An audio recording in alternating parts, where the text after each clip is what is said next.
मुनि सोमचंद्र का व्यक्तित्व दिन प्रतिदिन निखरता ही जा रहा था। उसकी तर्क शक्ति के सामने बड़े बड़े संत लोग हैं वो भी चकराना प्रारंभ कर देते थे। छोटी अवस्था में इतनी बड़ी उपलब्धि प्राप्त कर लेना यह अपने आप के अंदर महत्वपूर्ण घटना बनती जा रही थी।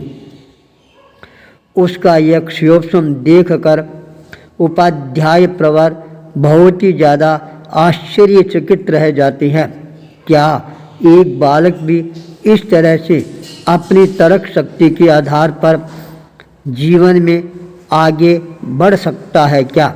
यह प्रश्न बहुत ही ज़्यादा गंभीरता के साथ उभर कर सामने आना प्रारंभ कर देता है।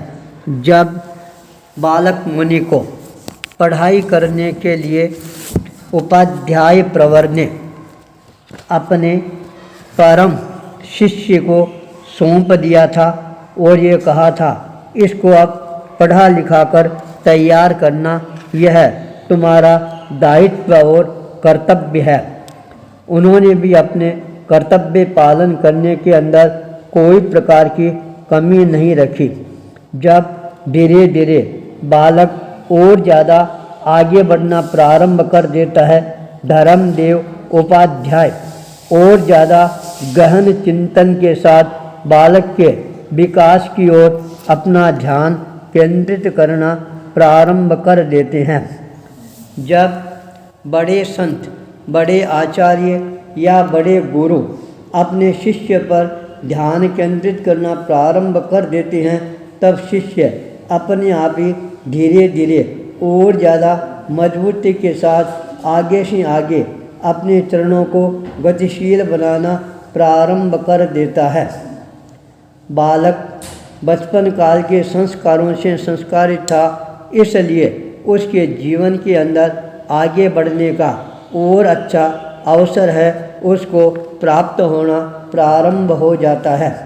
जब सब तरह की अनुकूलताएं मिलनी प्रारंभ हो जाती है, तब धीरे धीरे वह बालक और ज़्यादा अपने आप को गतिशील बनाना प्रारंभ कर देता है।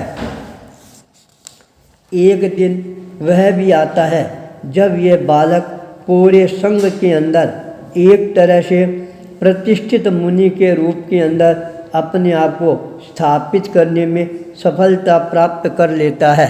बालक धीरे धीरे और ज़्यादा प्रगति पथ पर अग्रसर होना प्रारंभ हो जाता है। उपाध्याय प्रवर का ध्यान अब इस बालक की प्रतिभा को और ज़्यादा निखारने की ओर अग्रसर होना प्रारंभ हो जाता है। तब उन्होंने आत्मचिंतन करना प्रारंभ किया।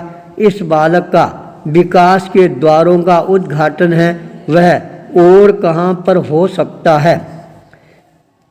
जब आचार्य प्रवर ने अपनी विशाल दृष्टि चारों तरफ दौड़ानी प्रारंभ की, उस समय आचार्य प्रवर का ध्यान है गुजरात प्रदेश की राजधानी पाटन शहर पर केंद्रित होना प्रारंभ हो जाता है। पाटन शहर के अंदर अनेकों प्रकार के बड़े बड़े संत और पंडित लोग हैं, वहाँ पर निवास करते थे। आज उपाध्याय प्रवर ने यह चिंतन किया, यदि मैं अपने इस शिष्य सोमचंद्र को यदि पाटन शहर की यात्रा के लिए अपने साथ में ले जाऊं और वहाँ पर यदि अच्छे अच्छे विद्वानों का योग मिलना प्रारंभ हो जाए, यदि इस बालक को संस्कृत, प्राकृत, अपभ्रंश, पाली आदि भाषाओं का ज्ञान प्रदान करने वाला कोई योग्य गुरु मिल जाए, तो ये बालक अपनी योग्यता को और ज़्यादा विकसित करने में सफलता प्राप्त कर सकता है। उपाध्याय प्रवर ने अपने सभी साथी संतों के साथ में परिचर्चा करने का संकल्प अभिव्यक्त करने के साथ सबको अपने पास के अंदर बुलाया और कहा, देखो अपने को एक छोटा बालक मिला है। इस बालक के विकास के लिए अब प्रत्येक साधु को अपना एक संकल्प अभिव्यक्त करना प्रारंभ कर देना चाहिए। अपनी क्षमता के अनुसार इस बालक संत को और ज़्यादा भविष्य में संस्कारवान बनाने के साथ में शिक्षावान बनाने की ओर भी अग्रसर कर देना चाहिए। कोई भी संत है, इस बालक संत के साथ के अंदर ज़्यादा हंसी और मजाक है यह करके समय का अपव्यय करने का प्रयास नहीं करें, अपितु जब भी बालक साधु किसी के पास में आए, उनके पास में जो ज्ञान है उस ज्ञान को इस बालक साधु को अपने तहे दिल से प्रदान करने का भाव अपने मन में अभिव्यक्त करना प्रारंभ कर दे। चाहे ज्ञान आगम का ज्ञान हो, ज्योतिष का ज्ञान हो, गणित का ज्ञान हो, विज्ञान का ज्ञान हो, खगोल का ज्ञान हो, भूगोल का ज्ञान हो, कोई भी ज्ञान जिस संत के पास के अंदर है वो संत इस बालक मुनि को अपनी तरफ से ज्ञान दान प्रदान करने में कोई प्रकार की कंजूसी नहीं करे। उपाध्याय प्रवर का जब यह स्पष्ट संकेत मिलना प्रारंभ हो जाता है, सारे संघ के संतगण हैं अपने आप को सावधान बनाना प्रारंभ कर देते हैं।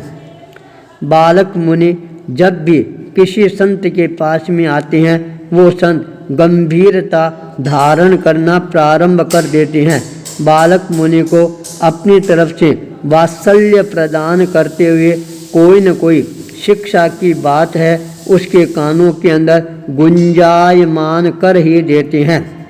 बालक मुनि भी बहुत ही ज़्यादा ग्रहण करने वाली शक्ति का प्रयोग करना प्रारंभ कर देता है।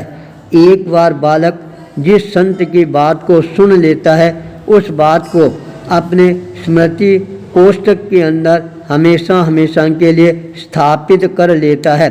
उसकी स्मरण शक्ति है वही वास्तव के अंदर बहुत ही ज़्यादा विचित्र शक्ति के रूप में उभर कर सामने आती है।